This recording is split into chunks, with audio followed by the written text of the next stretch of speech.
Muy buenas tardes, público seguidor de nuestras redes sociales. Continuamos con las exposiciones del día de hoy en el segundo Congreso Científico Peruano de Recursos Nativos del Perú, impulsando ciencia para conservar nuestra biodiversidad. Quienes organizan son el Instituto de Investigación Translacional y Biotransversal AIRU, en conjunto con la Universidad Científica del Sur y la Universidad Nacional San Luis Gonzaga, de Ica. Muy bien, y nuestros auspiciadores son el Instituto Peruano de Productos Naturales, la Fundación Atención Farmacéutica Periférica y el Colegio Químico Farmacéutico Departamental de Lima. Muy bien, el día de hoy tenemos una ponencia muy importante sobre la diversidad que hay sobre parásitos marinos en el Perú. Esa diversidad puede ser tan contundente debido a una contaminación, debido a algún tipo de proceso que no se esté desarrollando adecuadamente en el mar. Y por otro lado, también hay parásitos beneficiosos para la diversidad marina. Y justamente tenemos a una ponente que ya tiene experiencia y sabiduría sobre todo respecto a los parásitos marinos. La bióloga Ariane María Germán Gómez, quien representa a la Universidad Científica del Sur, porque es docente de la universidad. Muy bien. Adelante, Yasmín. Le hacemos su presentación. A ver, por Sí, favor. perfecto, doctor.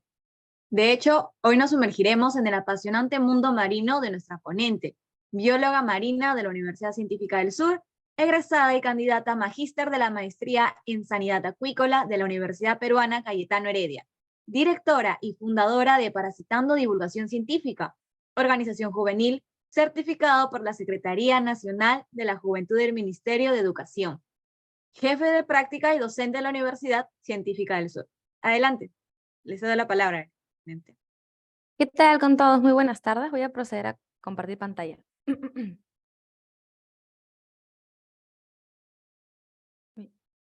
Ya, bueno, primero que nada agradecer por la invitación. Como ya han comentado, el día de hoy les voy a hablar acerca de los parásitos marinos en el Perú, una perspectiva acerca de la diversidad, el impacto y también qué es lo que se espera a futuro, ¿no? Bueno, acá justamente podemos tener una pequeña introducción con las fotos, con algunas fotos que se han tomado de la tesis de un compañero mío, que también es biólogo marino, y otras que he ido colectando a lo largo de todo este tiempo que he estado estudiando estos bichitos del mar, que a la mayoría a lo mejor va a ser algo nuevo de lo que hable, o también tal vez no, pero me gustaría que a pesar de que definamos parásito como algo malo, también lo veamos como algo beneficioso y bueno que también nos puede, digamos, ser de investigación y también de utilidad.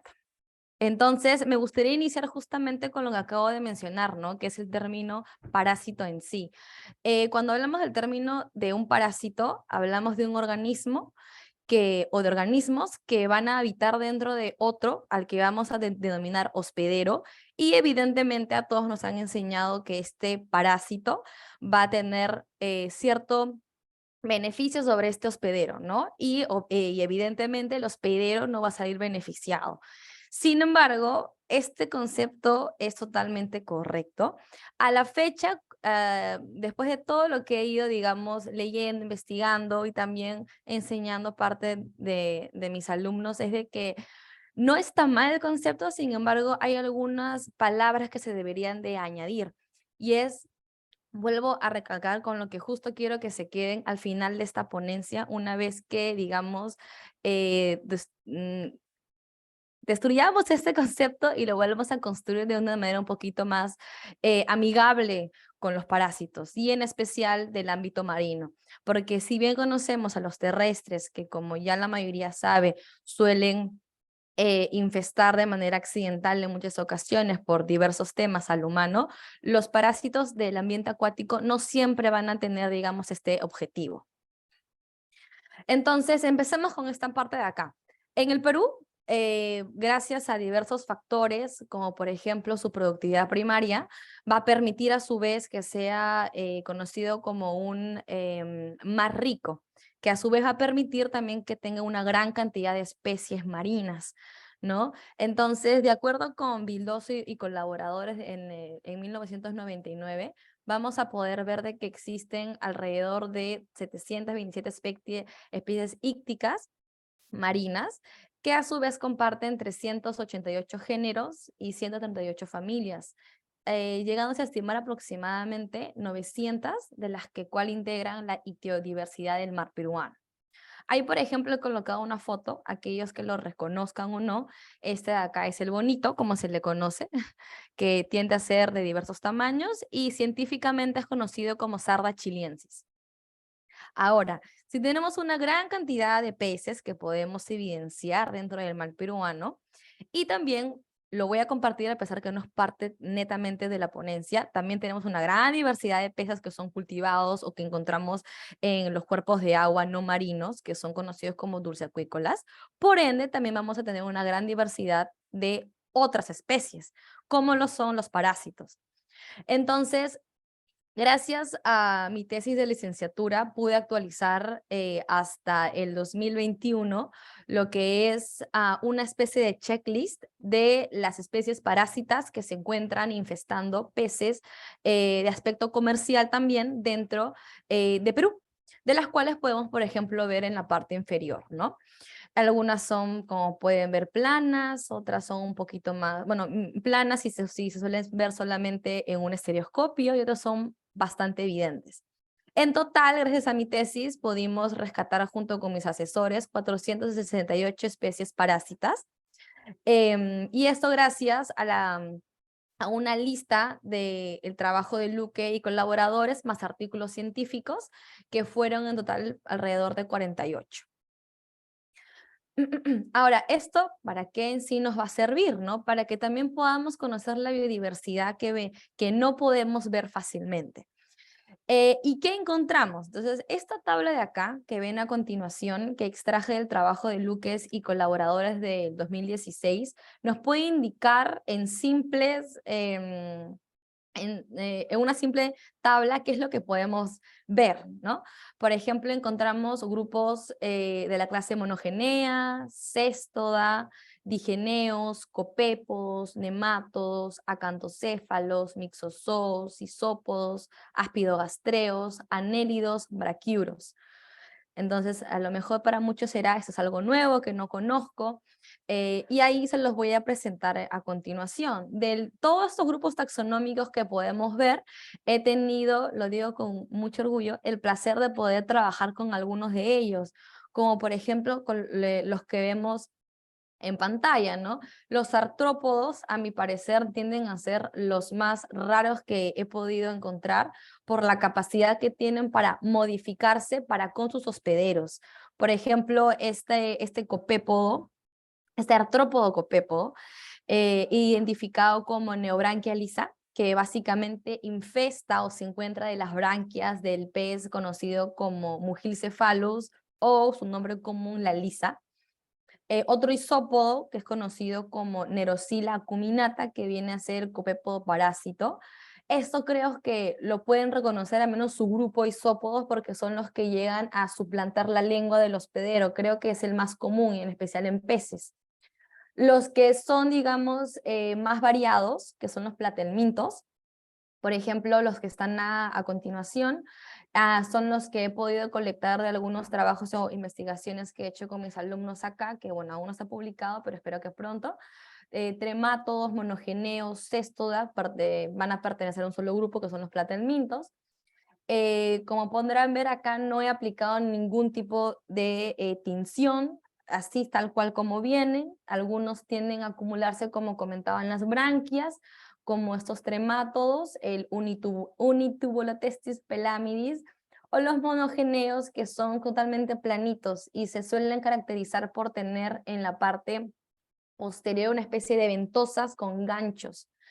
Estos también se encuentran dentro de las branquias, o vámonos la parte más interna, como lo son los endoparásitos, que tienden a infestar la parte visceral, estomacal, digestiva de los peces, como por ejemplo Tentacularia coryphaen, que a lo mejor lo reconocerán, pero estos parásitos como este cestoda, tienden a infestar principalmente al perico, ¿no? Y algunos nemátodos que creo que son los más famosos porque fueron los que son los que fueron encontrados dentro de las conservas de atún, que son los nemátodos como el anisakis, del género, perdón, Anisakis, el Proleptus, también está el Contracaecum o Contrasecum y otro que era el Pseudoterranova. Hasta acá creo que está bastante diverso lo que he estado viendo, lo que he estado justamente analizando y también mostrándole a mis estudiantes la gran variedad que hay dentro del mundo parasítico en los peces marinos que también podemos o solemos consumir, ¿no? Entonces, hasta acá podemos todos llegar a un mismo consenso de que es muy común encontrar parásitos en peces marinos de consumo humano. Yo siempre lo tomo o lo comento, por ejemplo, también con los humanos. ¿A qué me refiero, no? En los humanos es muy común encontrar una microbiota intestinal, la cual nos beneficia, ¿correcto? Entonces, la palabra beneficiar también va a ser, por ejemplo, de aspecto positivo para los peces, porque como desde el inicio les vengo comentando, el término parásito muchas veces está mal visto. Y ahora les voy a explicar por qué, ¿no? ¿Por qué estudiamos parásitos marinos? ¿Por qué estudio parásitos marinos? ¿Por qué sigo estudiando eso? ¿Por qué también les digo a mis estudiantes que estudien ello? Porque primero que nada es una rama que a la mayoría es de muy poco interés, honestamente. Sin embargo, muy aparte de que sea muy poco estudiada en la mayoría de las ocasiones o simplemente las dejamos de lado, trae ciertos beneficios, es decir, aspectos positivos que puedan ser para, para nosotros y también para los hospederos, que son los peces que también consumimos. Por ejemplo, tenemos acá, he colocado en verdad algunas de las ideas más puntuales, porque si tuviera la oportunidad colocaría un poquito más, pero creo yo son las más resaltantes que yo encontré, con las que yo me he topado y con las que también suelo discutir con algunos doctores dentro del área de los parásitos o de la parasitología marina, ya sea en Perú o también de México o de Chile, y donde podemos justamente tener un tema de discusión para que sirva para también difundirlo y también para hacer proyectos o investigaciones futuras. Primero que nada, el tema de un ecosistema saludable, ¿no? Estas imágenes que vemos a continuación son de la semana pasada, ¿no? Como les comentaba, también formo parte de Parasitando, que es una iniciativa mía donde divulgamos ciencia principalmente asociada a la rama de parásitos, y esto es lo que suelo yo también subir a las redes sociales para ver también el tema del impacto que hay.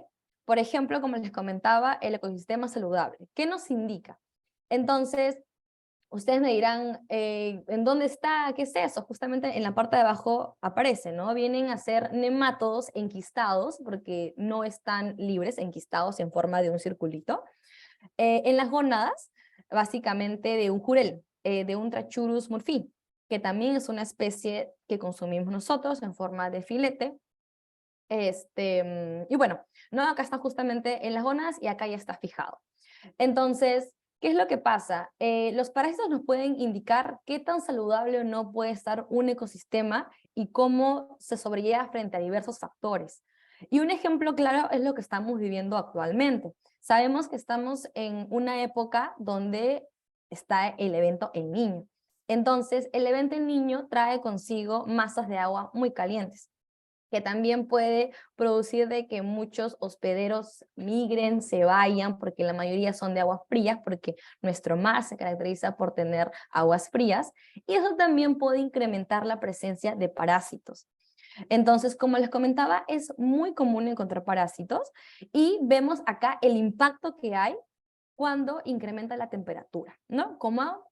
Yo hipotetizo que como han migrado ciertos hospederos, la mayoría se tiende a acumular dentro de un solo órgano. Entonces, estos de acá son endoparásitos, que como pueden ver, en esta ocasión han infestado las gónadas de este jurel. Entonces tenemos un efecto positivo, porque podemos ver que también se encuentra el ecosistema frente al evento del niño, y sí, es cierto, en gran medida también negativo, porque también puede ser que afecte al tema reproductivo del jurel. sobre todo cuando ya esté en estadio un poco más maduro para que pueda reproducirse. También tenemos, por ejemplo, que el estudio de parásitos nos permite conocer acerca del control poblacional, ¿no? Nosotros sabemos que siempre hay un ciclo de vida, uno es, en el caso de los peces, hay reproducción, hay luego fecundación, tienen la larva, poslarva, y luego tienen el juvenil, estadio juvenil 2, y luego el adulto, y así sucesivamente. Entonces, muchas veces los estadios que ya están en las últimas etapas de los peces, que son ya los más grandes, no son capturados por temas de pesca, y a veces quedan robándole alimento a los más juveniles. Entonces, en este caso, los parásitos van a actuar como controladores biológicos, que permite también que haya un recambio dentro de esta cadena, dentro de este cardumen. Y un ejemplo también que suelo colocar es, por ejemplo, la presencia de este isópodo. Este isópodo parásito tiende a hacer, por ejemplo, heridas en algunas de las aletas, como pueden ver aquí. Entonces, acá tienen el isópodo, se puede identificar un poco difícil porque la coloración es muy similar a la del pampanito. Acá se puede ver justamente parte de su ficha de colecta. No es muy grande, pero en esta ocasión, perdón, es grande en comparación a al lóbulo inferior de la aleta caudal. Básicamente lo ocupa todo y deja una herida abierta, ¿no? Y ustedes me dirán, ¿y eso cómo se puede controlar? Porque, o cómo puede ser un controlador biológico, porque esta herida que se encuentra en un ambiente donde hay bacterias, porque está en un ambiente libre, el ambiente libre, puede ser el inicio o puede formar un ambiente muy propicio para que una bacteria, un virus, pueda dañar justamente a este hospedero. Entonces ahí vendría justamente la parte del controlador biológico. Ahora, es un ejemplo de un ectoparásito, pero también puede ser uno que esté internamente, como un endoparásito. También, por ejemplo, pueden ayudar a identificar la distribución de las poblaciones de peces y a su vez también conocer sobre las migraciones de peces. Distribuciones, ¿por qué? Porque se ha visto que los parásitos, hay estudios, por ejemplo, en Chile, donde ellos taguean a los parásitos como zoobiogeográficos, como indicadores biogeográficos, que algunos solamente se distribuyen en la zona norte, zona centro y zona sur. De esa manera también podemos ir diferenciando entre los stocks poblacional de el grupo de peces que puede distribuirse a lo largo de todo el sistema litoral. Y también sobre las migraciones. También se puede decir lo que es un recambio entre una migración de un pez de una zona A, por ejemplo, a una zona B. Y también que creo yo que es, digamos, mi parte favorita, la parte que más me gusta hablar, es sobre la historia evolutiva de los peces. Perdón, de los hospederos junto con los parásitos.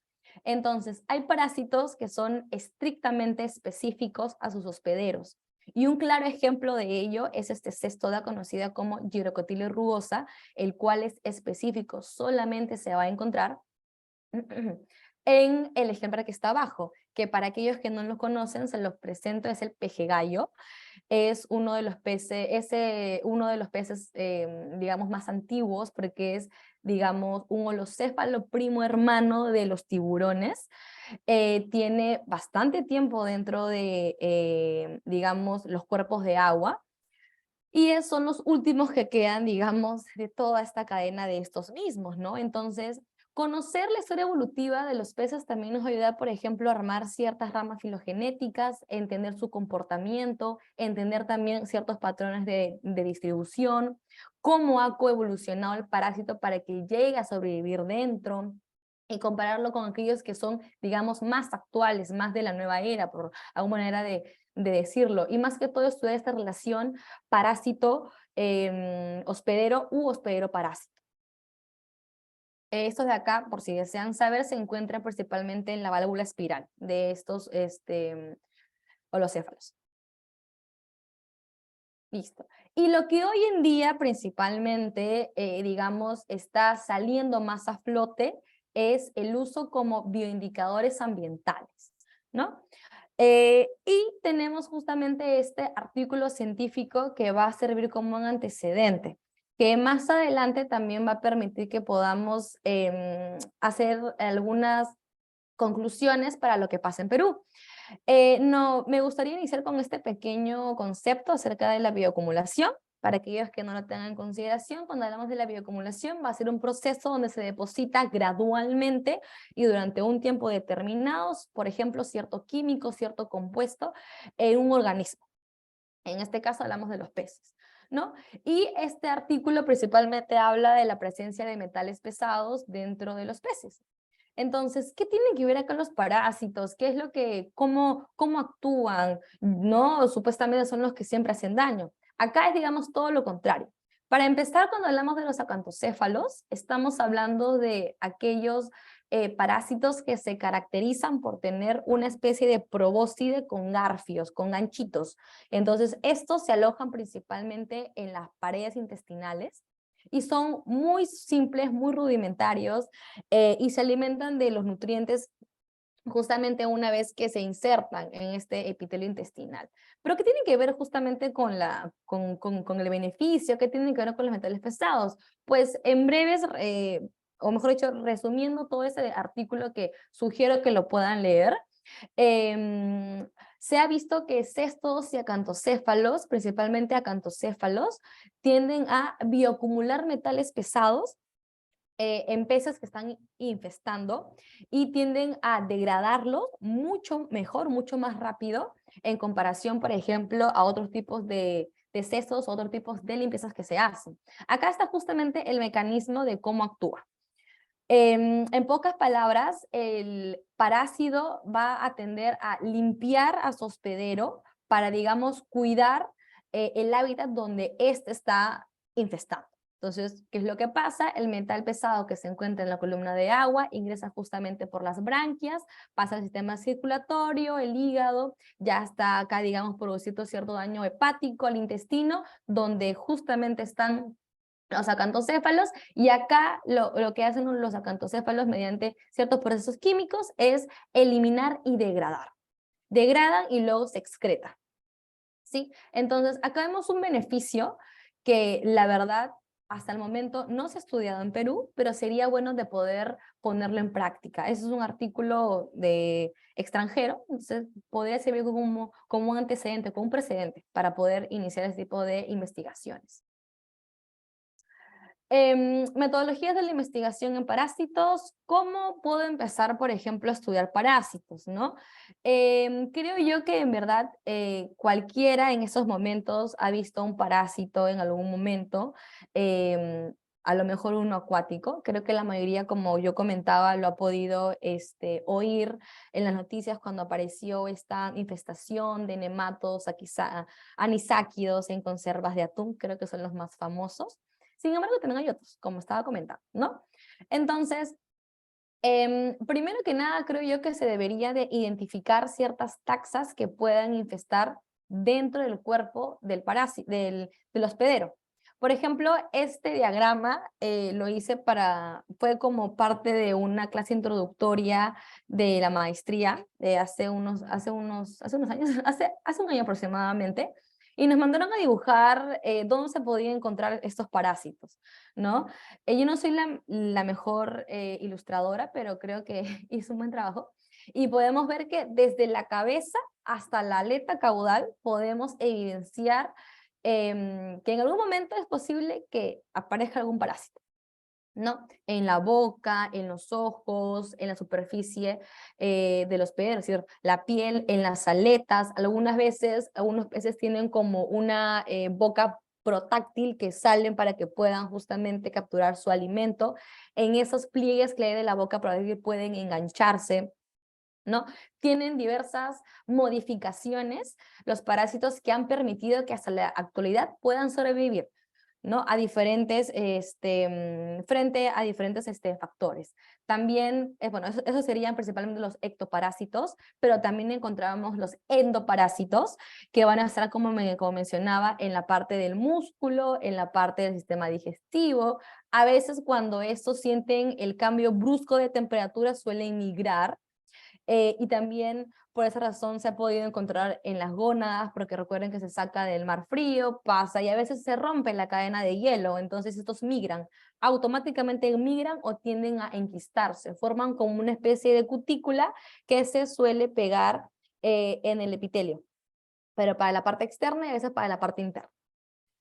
Entonces, una vez conocido, digamos, más o menos cuál es el background de todo, de dónde puedo encontrar estos parásitos, empiezo lo que es mi técnica de muestreo y análisis.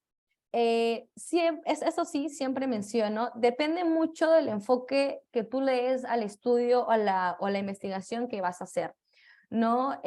Siempre teniendo materiales a la mano. Acá, por ejemplo, soy yo en una salida de campo.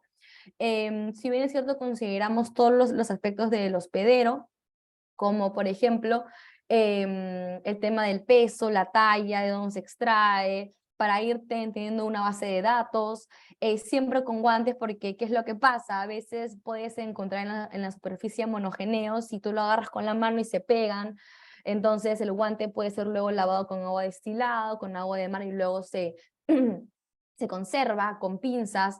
Esta foto, por ejemplo, es de hoy, ¿no? Se encontraron Naobranquia lisa, que vienen a ser copépodos parásitos de Musclicephalus, que es la lisa, en branquias durante una necropsia en la clase de patología.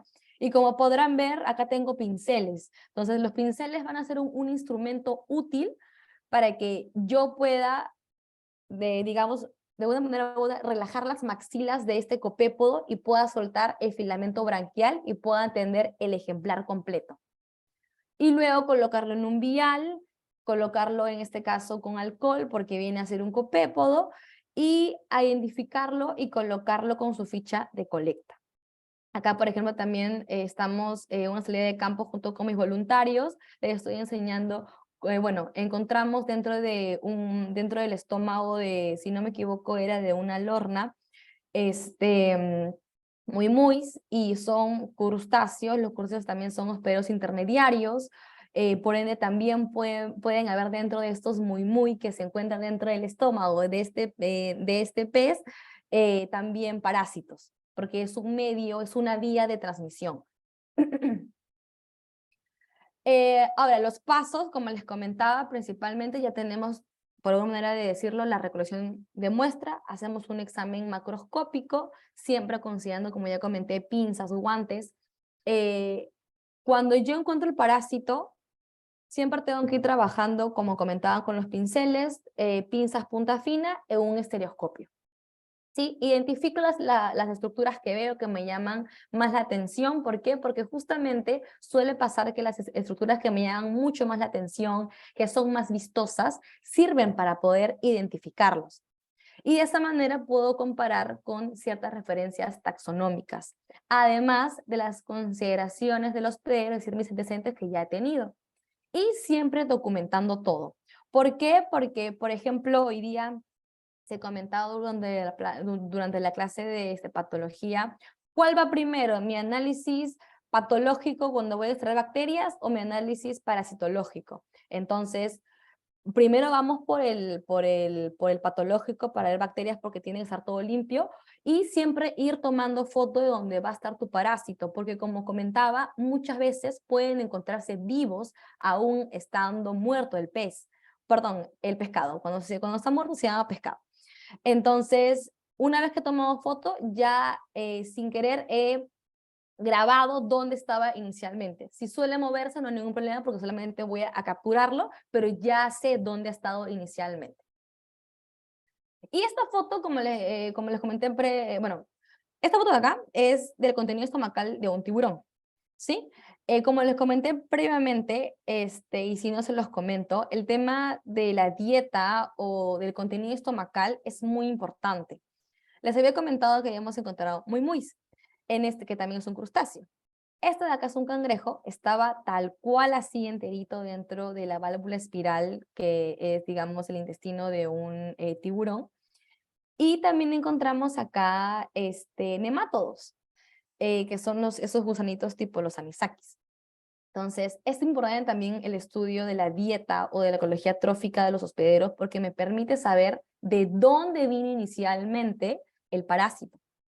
De lo contrario, solamente estaría trabajando con mis antecedentes. Entonces, que siempre que uno haga una investigación de parásitos, tengo que analizar en la medida de lo posible todo el hospedero.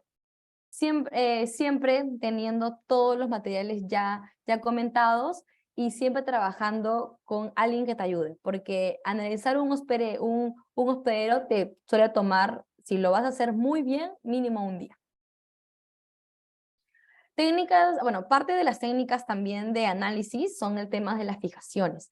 Seguro han podido escuchar de que para poder identificar ciertos parásitos se pintan. Entonces, sí, tal cual se pintan, principalmente tienden a ser, por ejemplo, esos platelmintos. La tinción, en verdad hay múltiples, nos va a permitir identificar estas estructuras que son características de una especie, o por ejemplo de un orden. Acá, por ejemplo, se ve la roseta, o se ve, sí, pues la roseta de un parásito céstodo del género Rhinobotrium, que es del orden Triponorrhincha.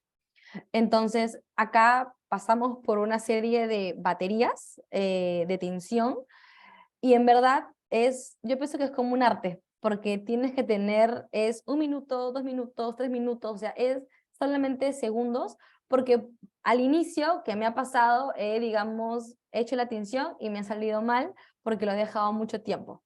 Luego lo he dejado muy poco tiempo. Entonces, deben ser minutos que no pasan de uno, deben ser segundos, mejor dicho, que no pasan de 1 minuto, que va a permitir que se quede tal cual así. Este no es de mi autoría, es de una colega mía, Fernanda, que lo hizo cuando hacíamos ambas, bueno, ella práctica y yo una pasantía en la Universidad Federico Villarreal.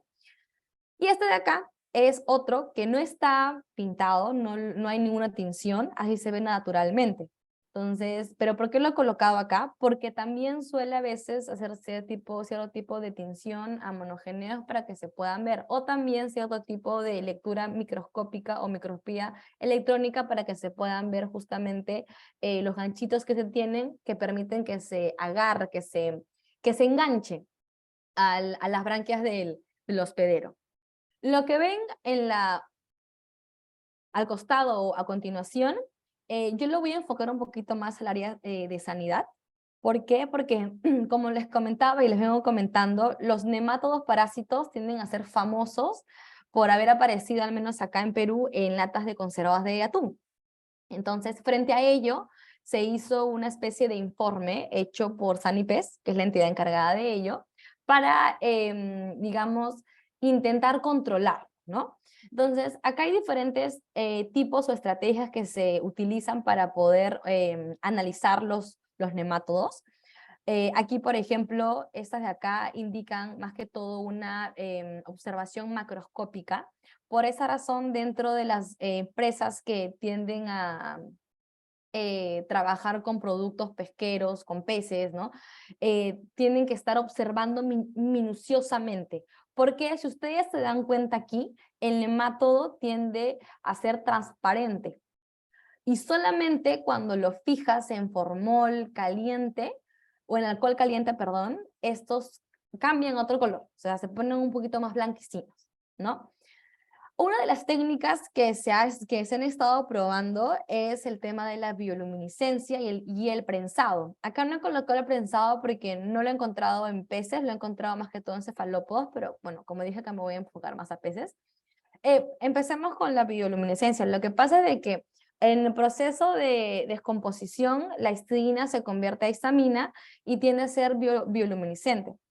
Y también hay un compuesto dentro de los nematodos que se me ha ido en ese momento. Entonces pasan como una especie de, bueno, pasa una luz ultravioleta y así es como se pueden identificar. Y se extraen rápidamente. La otra que es el prensado, que utilizan 2 placas de vidrio o transparentes y aplastan el filete de pescado. Y se pueden ahí ver fácilmente y con un mejor aumento a los quistes de los nemátodos. Entonces esas son técnicas que se han utilizado, se han traído del extranjero, y hay un reporte, hay un informe acerca de eso, que son tipos de metodologías que se usan también para la prevención y control.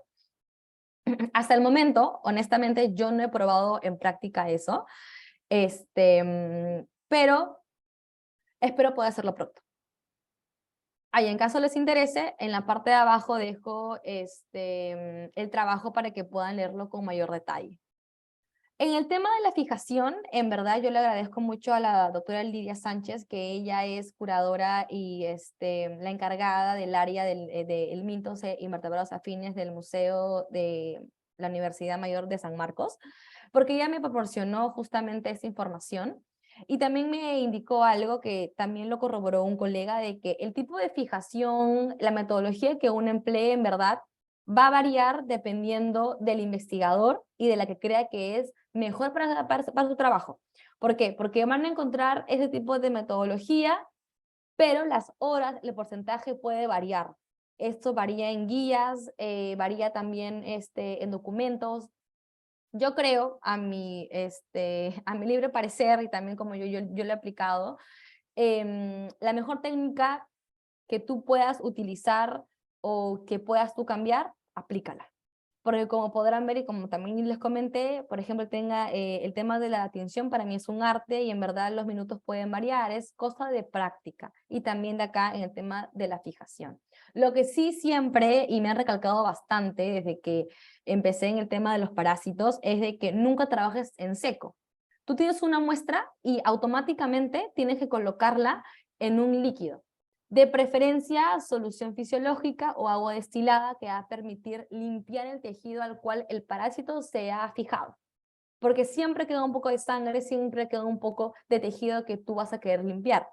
En especial aquellos que se fijan, por ejemplo, con especies de probóscide, ganchos, aptor, maxilas, y junto con los pinceles. Y siempre tener en la mano una ficha de colecta, que me gustaría recalcar bastante esta parte. ¿Por qué? Porque muchas veces las personas tienden a hacer colectas, tienden a identificar, sin embargo, se pierde esa base de datos por no tener este orden. Entonces siempre sugiero especie, hospedero, dónde se ha encontrado la ubicación, por si, por ejemplo, alguien más lo ha encontrado, se hace esa base de datos, cuándo se ha colectado, porque a veces por el tema de la estacionalidad o la variabilidad de ciertos factores, pueden haber mayor incremento o puede haber también una disminución de la carga parasitaria. ¿Quién lo ha colectado y quién lo ha identificado, no? Ahora, eso, como comentaba, era muy importante porque a veces las bases de datos actualmente permiten de que los estudiantes puedan aprender y puedan identificar y puedan conocer acerca de las estructuras taxonómicas y se van encaminando en ciertas áreas o van explorando en ciertas áreas. También esta base de datos que se pueda generar puede contribuir también a la ciencia, cómo se analizan esas bases de datos. Yo he trabajado para mi tesis de bachiller, para mi tesis de licenciatura, para mi tesis para parte de mi tesis de maestría con base de datos que te proporcionan y que nadie las estudia. Entonces, y son tipos de investigaciones que pueden seguir que pueden seguir haciéndose, pero para ello también debemos de hacer este tipo de orden, ¿no? Una ficha de colecta, una base de datos que sea de una universidad o que esté de libre acceso también en redes. Ahora, con respecto a las perspectivas de investigación, ¿qué conocemos hasta el momento? En verdad, personalmente creo que hay una gran base de datos dentro de Perú. Tenemos a muy buenos doctores, como por ejemplo el doctor José Luis Luque, el doctor Tantalián, que en paz descanse, que fueron uno de los pioneros dentro de Perú en hacer investigaciones, junto también con la doctora Huiza, en hacer investigaciones de estos parásitos marinos. Seguido, por ejemplo, ahora por el doctor, por mi coasesor, que ha sido el doctor Yanacone, o también el doctor Yonchero, o un muy buen amigo con el cual también discuto bastante temas de parásitos, que es el doctor Luis Ángel Ñacari, que ahora trabaja en Chile, ¿no? Entonces, tenemos todo lo que es la parte taxonómica. Sin embargo, creo yo que nos falta un poquito más. Por ejemplo, temas evolutivos, temas coevolutivos, temas de biogeografía, Si ya hay para la parte sur de todo lo que es el Océano Pacífico, ¿por qué no hacemos para la parte norte? Entonces, falta un poquito más en esa parte. Sí, yo honestamente pienso que estamos a la mitad, pero creo que ya una vez que tenemos taxonomía, pasamos al segundo nivel, ¿no? Por ejemplo, ahora se están haciendo trabajos de biología molecular en nemátodos, porque ahora sabemos que no hay solamente, que no hay necesariamente Anisakis simplex, ¿no? Hay Physeteris principalmente, hay que volver a renombrar especies, volver a actualizarlas, ¿no? Entonces, a la par que hacemos eso, podemos también educar, instruir a ciertos investigadores jóvenes para incluirlos dentro y empezar a llenar toda esta rama. Y una de los productos que tenemos también son de entidades públicas, como por ejemplo del IMARPE, ¿no? Este trabajo, este boletín, no solamente te da información acerca de los parásitos marinos, patógenos en general, en recursos pesqueros, sino también, por ejemplo, donde se pueden encontrar antecedentes que son importantes para, por ejemplo, ciertos tipos de trabajos de investigación, tesis, proyectos, y enfocando un poquito, para no dejarlo de lado, porque también me llama mucho la atención los parásitos de la Amazonía, ¿no? Por ejemplo, es del doctor Germán Murrieta, que él se enfoca en parásitos, pero del ámbito acuícola. Creo que también es uno de los pioneros que también está levantando el área de parásitos, pero del agua dulce acuícola.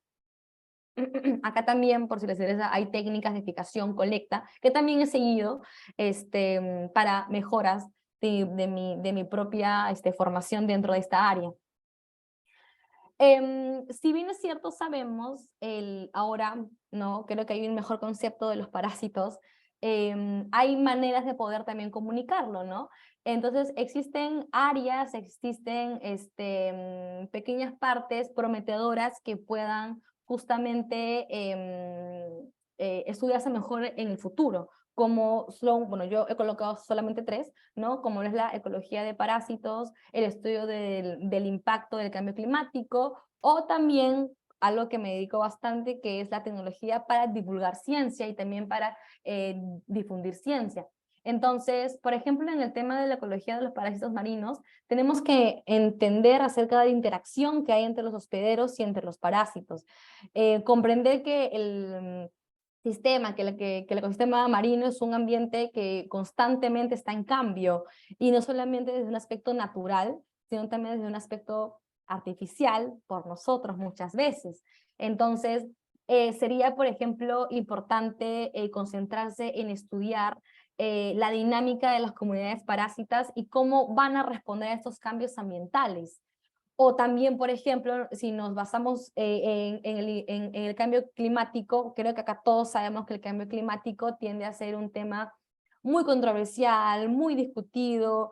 Hay, por ejemplo, hay eventos que son dedicados solamente al cambio climático. Sin embargo, a veces dejamos de lado unos taxones y nos enfocamos solamente en los que podemos ver.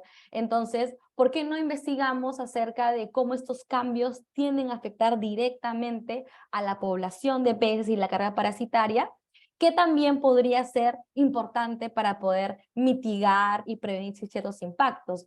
Por ejemplo, parte de mi tesis de licenciatura, además de ver datos, era aplicar índices ecológicos que a lo mejor pudieran identificar ciertos parásitos que tienen cierta dinámica para poder convertirse de una manera u otra en zoonóticos, ¿no? Cuando me refiero a zoonosis, me refiero a que va a infectar, a infestar a lo que es el humano, o sea, lo va a dañar. Entonces, yo hipotetizo, así como algunos de mis colegas, que debido a la gran presión de esas temperaturas que fluctúan, suben y bajan, los parásitos ya no van a encontrar ciertos hospederos que se pueden extinguir por estos cambios bruscos, y van a encontrar aquellos que nos puedan infectar directamente y por ende van a, digamos, a evolucionar en un muy buen futuro hacia con nosotros, ¿no? Y que puedan incrementar esta patogenicidad que tienden a veces a tener. ¿Y cómo podemos hacer esto? Básicamente, ¿cómo podemos difundirlo, comunicarlo a través de ciertas tecnologías que van a permitir divulgar esta ciencia, ¿no? que yo les llamo herramientas, creo que la mayoría lo puede conocer, llegando a un público de manera general, usando palabras claves, llamando la atención, comunicando de manera fidedigna justamente esta información. Ahora, si bien tenemos perspectivas de investigaciones a futuro, también podemos contemplar que ciertos desafíos y oportunidades, como lo que es el estudio de la complejidad de los ecosistemas marinos. Entonces, como ya comenté, vienen a ser muy dinámicos, que están en constante cambio. Entonces, a veces también puede ser difícil comprender ciertos resultados. Entonces, acá debemos de contribuir y debemos de insertar un ambiente digamos, interdisciplinario, ¿no? Multiprofesional, que no solamente, digamos, hay un parasitólogo, sino también alguien que ve ecología trófica, porque también es importante, un oceanógrafo que trabaje en conjunto, ¿no? Luego tenemos, nuevamente recargo el tema de la educación y concientización o concienciación pública. ¿Por qué? Porque cuando también hablamos de parásitos marinos, también enfocamos, por ejemplo, un tema de One Health, que también es muy bonito cuando se comenta. No está como que muy difundido para el área de parásitos marinos, pero sería bueno también pasar como por esa rama, porque más lo orientamos a un aspecto más de ganado vacuno o ovino, ¿no? Entonces, debemos de encontrar los divulgadores ciertas estrategias para poder comunicar lo que estudiamos, a lo que nos dedicamos, lo que hacemos en el laboratorio, pasarlo en palabras sencillas. Y también viene de la mano con el tema de la conservación y gestión sostenible, que a qué es a lo que me estoy refiriendo ahorita. Por ejemplo, investigaciones futuras también van a ayudar a contribuir al tema de la conservación marina y de la gestión. ¿Por qué? Porque van a permitir que profesionales traduzcan ciertos hallazgos, como por ejemplo el tema de la zoonosis de ciertos parásitos que pueden incrementar su patogenicidad por la presión de ciertos cambios ambientales. Y bueno, ya esta casi última parte que viene a ser justamente con contribuciones a lo que es la conservación marina y a la gestión sostenible. Entonces, la investigación y la divulgación científica sobre parásitos marinos puede llegar a desempeñar un papel importante, crucial dentro de estas áreas. Dentro de los ecosistemas, del estudio de poblaciones de peces. Y algunas, por ejemplo, de las implicancias serían el monitoreo de la salud de los peces, por ejemplo, la evaluación de impacto ambiental o la educación y concientización.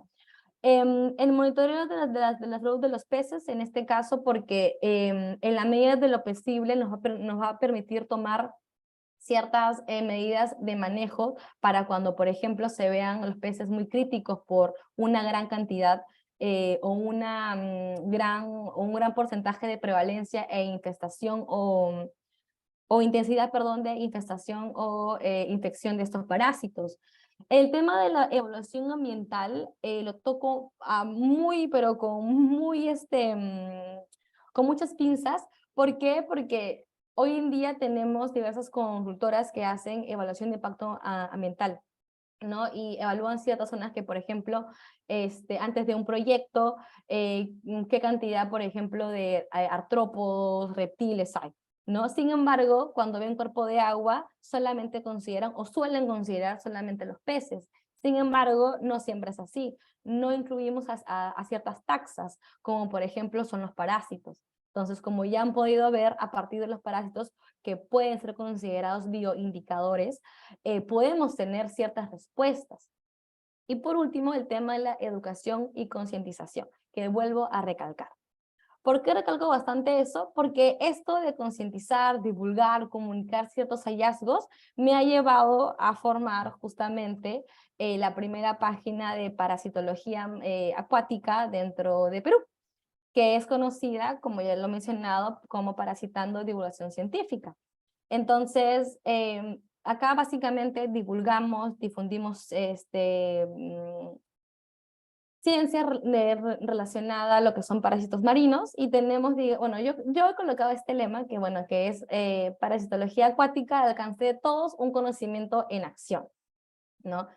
Entonces, a partir de ello tenemos, por ejemplo, ciertos voluntariados. Tengo chicos que, por ejemplo, hasta ahora siguen conmigo desde que inició el voluntariado, que me apoyan a veces en clase, identifican, comunican, difunden y también les enseñan a sus compañeros que están en menores ciclos, ¿no? Acá, por ejemplo, hicimos una colaboración con Biomicas en la UPC, y también fueron chicos de la San Marcos, fueron chicos de la Richie. Entonces se ve justamente esa curiosidad por parte de estudiantes por querer formar parte de un grupo de investigación, en especial en este caso que está enfocado a difundir, también a investigar y a divulgar sobre lo que es ciencia enfocada a los parásitos marinos y también acuáticos, y si se puede mencionar, y no solamente de este aspecto negativo, sino algunas de los aspectos positivos que hemos visto a lo largo de esta presentación. Y bueno, nuevamente, creo que me pasé un poquito, agradecer por la invitación. La verdad es que espero que haya sido de su agrado la ponencia, y para cualquier consulta que tengan, ahí están mis redes de contacto, para cualquier colaboración en lo que se pueda ayudar a mejorar o también para investigar.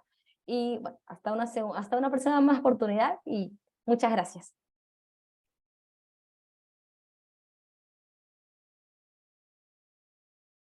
Muy agradecidos, doctor Arián Germán. Muy importante lo que usted está realizando en el Perú con respecto a ciencia y tecnología, enfocada sobre todo en la vida marina, un aspecto muy delicado para nuestro país, ya que hay mucha contaminación, y usted es uno de los pilares que va a generar ese impacto, ya lo está generando, ya está generando ese impacto a través de su grupo, ¿no? Su grupo Parasitando Divulgación Científica. Muy importante el nombre que le han puesto, porque en sí debemos siempre divulgar ciencia, divulgar tecnología, educación, para que nuestro país pueda seguir creciendo más y más. Muy bien, muchísimas gracias. Creo que hay una ronda de preguntas. A ver, dejamos de compartir para vernos todos. Ahí estamos, muy bien. Ahora sí, Yasmín, adelante. Sí, doctor, de hecho hay algunas preguntas del público también, pero empezamos con las preguntas del cuestionario. ¿Qué retos y oportunidades presenta la colaboración internacional en la investigación de parásitos marinos en el contexto peruano? Perdona, se entrecortó, no sé si fue mi internet. Ok, lo repito, no hay problema. ¿Qué retos y oportunidades presenta la colaboración internacional en la investigación de parásitos marinos en el contexto peruano? En verdad es muy importante, porque o sea, muchos de los investigadores que yo he tenido el placer de conversar, colaborar, y espero en un futuro también poder investigar, salen fuera para poder, digamos, aprender ciertas técnicas que puedan traer nuevamente a Perú, y de esa manera pueda identificar. Por ejemplo, mi profesor de parasitología de la maestría, que es el doctor Renato Bacco, él está en Italia y él está trabajando con muestras de Perú, pero por ejemplo en el ámbito de biología molecular, para identificación y caracterización de nemátodos, principalmente del género Anisakis. Y de esa manera, por ejemplo, se pudo identificar de que en Perú no tenemos simplex, tenemos principalmente Physeteris. Entonces, el tema de las colaboraciones externas permiten que traigan mayores visiones, mayores también oportunidades para que los chicos salgan y traigan nuevamente nuevas ideas, y también lo vayan transmitiendo de, digamos, por alguna manera decirlo, de generación en generación, y en generación junto para con sus profesores y también para sus estudiantes. Muchas gracias. La otra pregunta del público. Los dinoflagelados son también parásitos. Están presentes en peces o crustáceos o fitoplancton. Por el punto de vista de la seguridad alimentaria. Ya, lo que pasa es que hay algunos dinoflagelados enfocado a lo del tema sanitario, es que pueden causar ciertas alergias al consumirlo. No sé si ustedes, por ejemplo, han visto estas playas que a veces graban en redes sociales que son bioluminiscentes. Ya muchos de ellos, muchos de esos son producidos justamente por algunos dinoflagelados. Entonces, todo el mundo lo ve bonito, y sí es bonito, pero estas se incrustan a veces en las agallas, perdón, en las branquias de los peces y tienden a matarlos. En el caso de nosotros, si tendemos a ser muy alérgicos, sí nos pueden hacer daño. Entonces, y si consumimos, por ejemplo, ese pescado que está muerto y que murió por causa de este dinoflagelado, también nos puede hacer daño. Nos puede dar, por ejemplo, una especie de intoxicación gastrointestinal, tenemos náuseas, congestión estomacal, diarrea. Entonces, son varias consecuencias asociadas justamente a eso. Muchas gracias, Daniel, por tus respuestas. Y de hecho, las palabras de todos nuestros ponentes, así como las de usted, han dejado una impresión indeleble en todos nosotros. En esta comunidad de mentes brillantes, nos ha mostrado que su potencial es ilimitado, y agradecemos sinceramente a todos por su atención y participación activa en estas ponencias, y que estas ideas y conocimientos que nos han compartido nuestros ponentes nos inspiren a tomar medidas, decisiones concretas en nuestros respectivos campos. Sigamos explorando, innovando y creando un impacto positivo en nuestras respectivas disciplinas. Ha sido todo un honor tener aquí a todos nuestros ponentes. Muchas gracias, Arián. Y también agradecer al Instituto y al doctor por esta oportunidad de poder presentarlos en este tercer día del segundo Congreso Científico Peruano de Recursos Nativos del Perú. Doctor, le doy el pase. Efectivamente, muchísimas gracias a usted, a Arián Germán, por la brillante exposición y bueno, incentivar a todos que puedan contactarse con Parasitando, divulgando, ¿cómo es? Disculpa, se fue. Divulgación científica. Parasitando, divulgación científica, ya que hay varios parásitos que todavía faltan determinar estudios muy específicos. Sería muy bueno que varios semilleros de investigación, varios estudiantes de las diferentes universidades del país puedan también ingresar a este mundo y quien como la doctora Arián Germán pueda brindarles esa asesoría, ese apoyo para que puedan ustedes seguir adelante con la ciencia. El Instituto AIRO también se compromete en brindar ese apoyo en conjunto con ustedes y pues de repente podemos formar una alianza estratégica en algún momento. Muchísimas gracias, doctora Arián Germán. Muy buenas tardes. Bien. Al público, ¿sí? Por favor, a ver, vamos a ver.